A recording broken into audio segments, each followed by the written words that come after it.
El ex ministro de Economía, Luis Miguel Castilla, nos acompaña esta mañana. Yo quiero agradecerle muchísimo que se haya tomado el tiempo y la gentileza de estar con nosotros. Gracias por venir. Gracias, Carlos, por la invitación. Luis Miguel.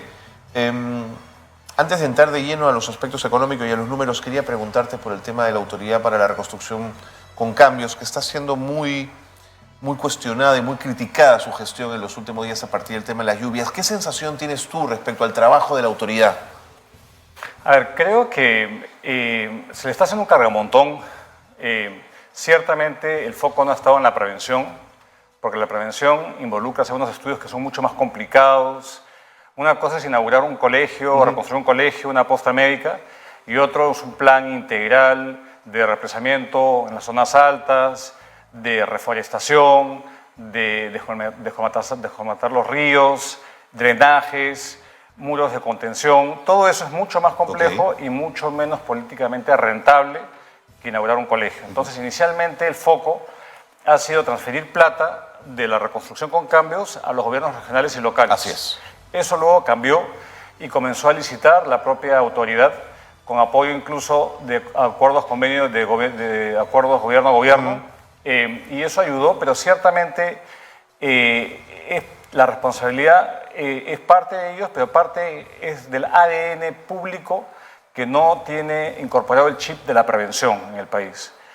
No es posible que cada vez que tengamos un fenómeno natural, como fueron los terremotos de Arequipa, de Pisco y en el Niño costero, se creen instituciones ad hoc en lugar de fortalecer la capacidad... Claro, la respuesta institucional del Estado frente a ello, ¿no? Exacto, y creo que esto refleja cada tanto estas falencias de la gestión pública.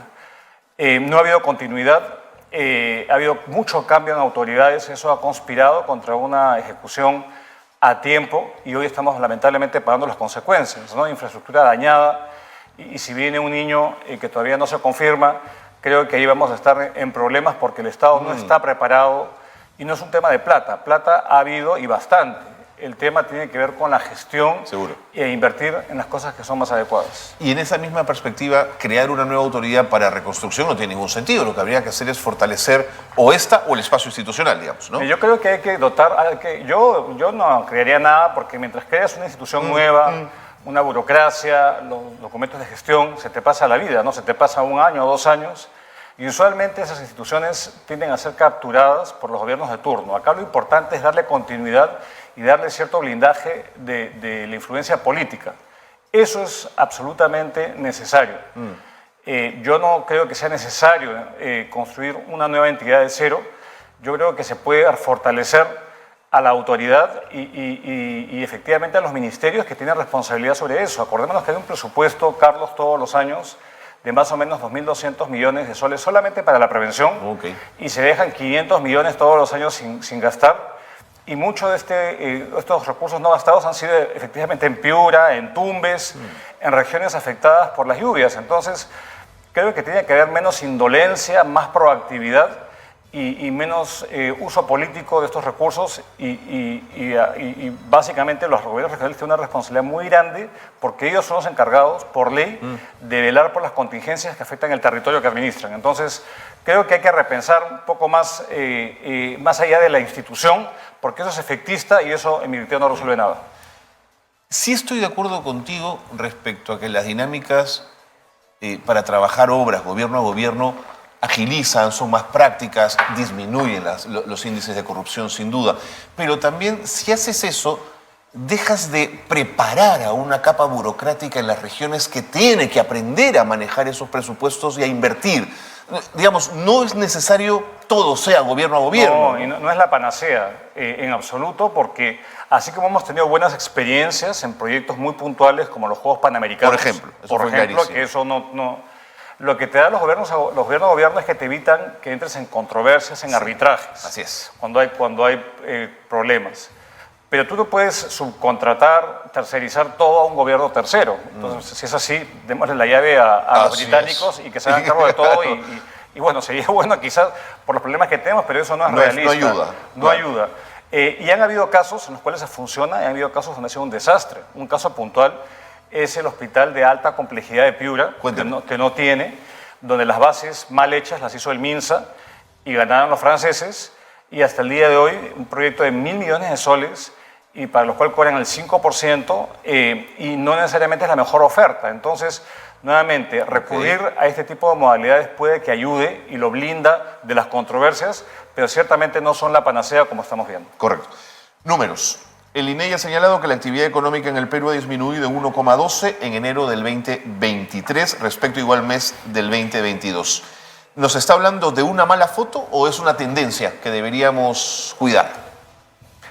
Inicialmente es una mala foto porque la menor actividad que se vio en enero es casi 100% imputable a la convulsión social, a la paralización de minas que ocurrió en ese mes. Acordémonos que la mina Las Bambas dejó de producir y otras minas en el país, la interrupción en el turismo y la afectación en el comercio en varias zonas del país, especialmente el sur. Eso cambió en febrero y el gobierno tuvo una política de ponerle el pie en el pedal de la inversión pública. Y se recuperó en febrero, creo yo, el crecimiento. Y ahora en marzo estamos nuevamente ante un shock inesperado por las lluvias del norte. Entonces, creo que todavía es prematuro decir si es que esto va a ser una película, que comencemos a ver un deterioro en la economía, pero todo apunta a que si es que se confirma un niño costero, cada vez que hemos tenido este fenómeno, ha habido una afectación importante en sectores que son claves, como el sector agrícola. La pesca se ve totalmente distorsionada, la infraestructura dañada. Entonces, es posible que estemos ante un fenómeno o un nuevo shock externo, luego de la pandemia política y ahora un potencial fenómeno climatológico que haga que crecer a las tasas que estima el gobierno sea muy difícil.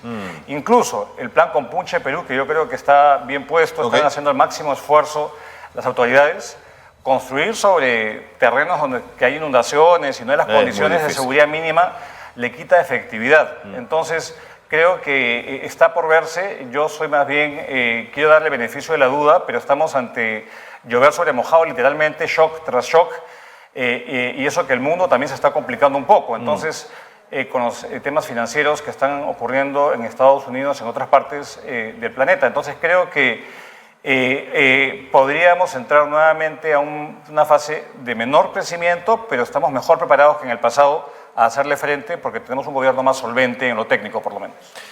Pero ¿no te parece que tenemos tiempo para poder enfrentar a ese niño en términos de prevención o crees que ya estamos tarde? No, estamos tarde porque, a ver, se pueden hacer reforzamientos pero, y mantenimiento a los drenajes, pero, a ver, estamos hablando que esto si se da en el mes de mayo, junio se confirma y de ahí en adelante. Entonces, estas obras toman tiempo realizarse. No por nada es que estamos ahorita, y estudios para tener soluciones estructurales. Se pueden hacer reforzamientos, se puede evacuar a las familias que viven en las laderas de los ríos, se puede descolmatar un poco, reforzar, pero creo que estamos un poco tarde. Ya estamos en estación de lluvias, estas no parecen reducirse, hay un respiro ahorita que ha bajado un poco el cauce de los ríos, pero si se viene un niño complicado, yo creo que no habría tiempo más allá de algunos, digamos, prever algunas contingencias mínimas. Pero estamos bastante expuestos, Carlos, lamentablemente. Has señalado que crees que este 1.12 de retracción tiene que ver con el impacto de los conflictos sociales. 100%. Pero los conflictos no han terminado, Miguel. Digamos, han quedado como una suerte, están como larvados, pero pueden despertar en cualquier momento. Sí, pueden despertar, ojalá que no lo hagan. Esto va a depender de la acción del gobierno, principalmente, y las decisiones políticas que tome el Congreso de la República. Pero, a ver, hay un programa de impulso en curso que puede compensar eso.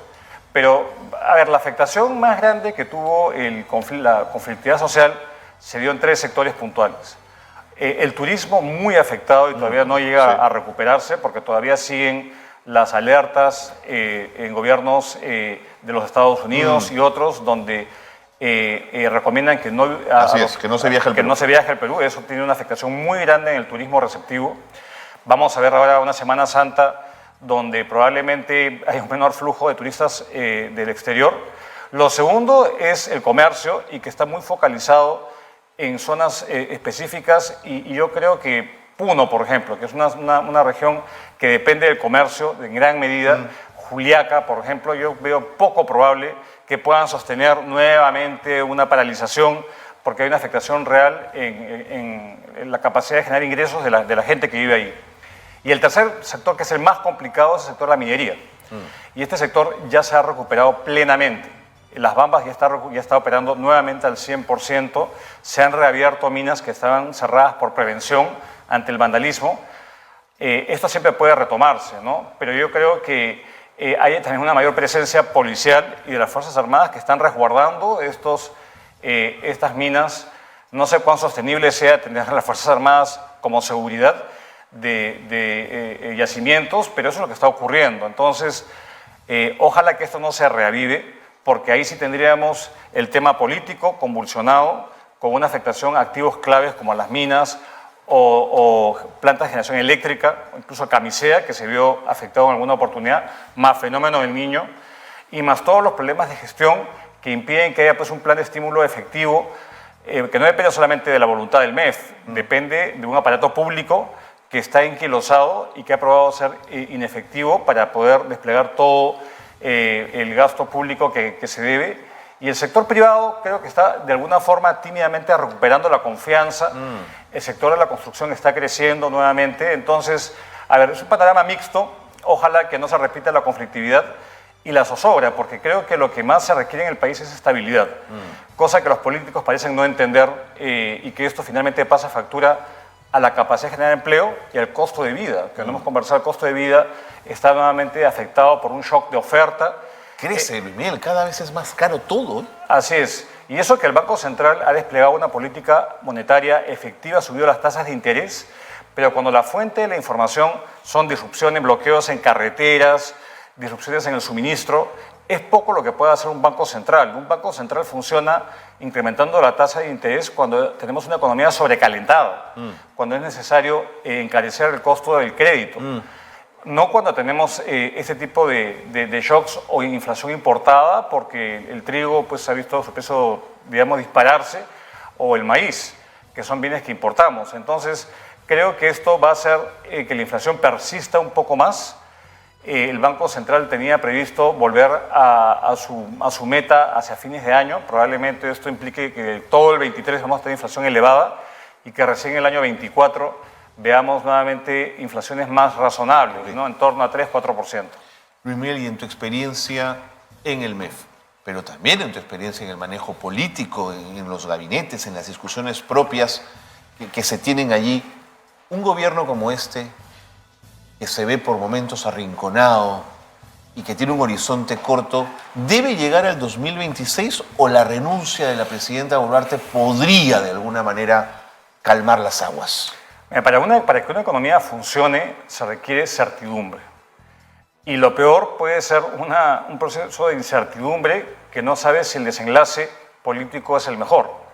Yo, francamente, Carlos, tengo un reparo de que vayamos a elecciones precipitadas y que reeditemos nuevamente el mismo problema de tener mucha fragmentación política y que al final tengamos pues, unos candidatos que no están preparados o que improvisan o que no representan a nadie sino un segmento muy pequeño de la población. Eso, la incertidumbre mata a una economía, posterga decisiones de inversión y lo que hemos visto ha sido eso, que cuando entró el gobierno pasado comenzó a reducirse el crecimiento sostenidamente y hemos acabado pues, en negativo, esto obviamente por el shock de la convulsión social, pero vamos, yo creo que si es que no tenemos un mínimo de reformas políticas, yo creo que en mi criterio como economista, yo diría que lo mejor es darle estabilidad al país, preparar unas buenas elecciones, preparar cuadros que se presenten a las elecciones y no estar pues improvisando con personas que no están preparadas ni técnica ni moralmente para el cargo. Pero esa crítica que me parece válida y que puedo compartir en cierta medida al gobierno del presidente Castillo, terminó demostrando índices históricos de recaudación tributaria en el 2021. La SUNAT tiene como gran galardón ese 16.1 de presión tributaria, récord histórico en nuestra historia republicana. Entonces, ¿cómo se condice esa crítica con esos números? A ver, hay que relativizar eso, porque ese 16,1 es la recaudación dividida entre el PBI, un PBI menor un denominador menor hace que el número sea mayor. Pero lo que hemos estado viviendo ha sido precios récord de cobre. Entonces, cada vez que el precio del cobre se ubica en los niveles que ha estado, evidentemente los impuestos que pagan las mineras se ven multiplicados, incluso cuando los volúmenes de producción se ven afectados, porque el precio está altísimo. Entonces, parte es eso, y lo que muestra es una resiliencia de la economía peruana. Entonces, yo creo que esto no necesariamente responde a una política eficaz, pero yo creo que hay que ser también justo. El gobierno de Castillo no se metió con el Ministerio de Economía, no politizó a la SUNAT y dejó obviamente el manejo monetario en el Banco Central. Entonces, en lo que se refiere al manejo macroeconómico y la recaudación, no hubo una afectación real como sí lo hubo pues, en ministerios de obras públicas como transporte, vivienda y otros sectores que ciertamente fueron afectados por un pésimo manejo y por una politización pues, exacerbada de cuadros que no cumplían el mínimo estándar, ¿no?, para ejercer esa función. Luis Miguel, una última pregunta. ¿Qué sensación te deja el fallo del Tribunal Constitucional a favor de la condonación de deudas a los grupos empresariales? Mira, Carlos, yo creo que en mi gestión incluso nosotros creíamos en lo que es el plazo razonable. No podemos ir más allá de lo que la ley establece en sede administrativa. Si es que hay un plazo legal para que la SUNAT o el Tribunal Fiscal fallen, creo que no es justo imputarle que se cargue una mora a las empresas, por la demora estatal. Por la demora estatal. Pero yo creo que es discutible el hecho de imponerle también plazos al Poder Judicial. Y ahí creo que es un tema que el Tribunal Constitucional debe explicar. Creo que también hay un tema de ponderar la recaudación que se dejaría de percibir frente pues, a los derechos de los contribuyentes. Es un tema polémico, pero yo creo que debemos agilizar el cobro de la deuda tributaria.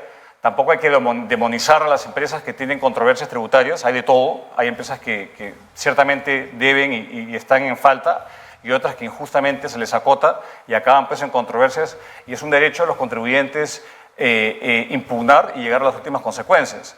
La cuestión es cuando se judicializa todo, justamente para evitar el pago.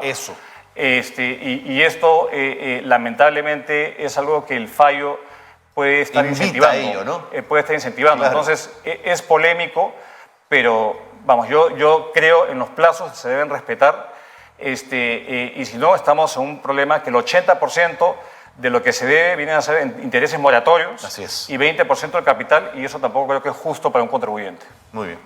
Luis Miguel, muchas gracias. Gracias por haber estado con nosotros. Vente a conversar cuando quieras, que siempre Gracias, Carlos. Gracias por haber estado con nosotros.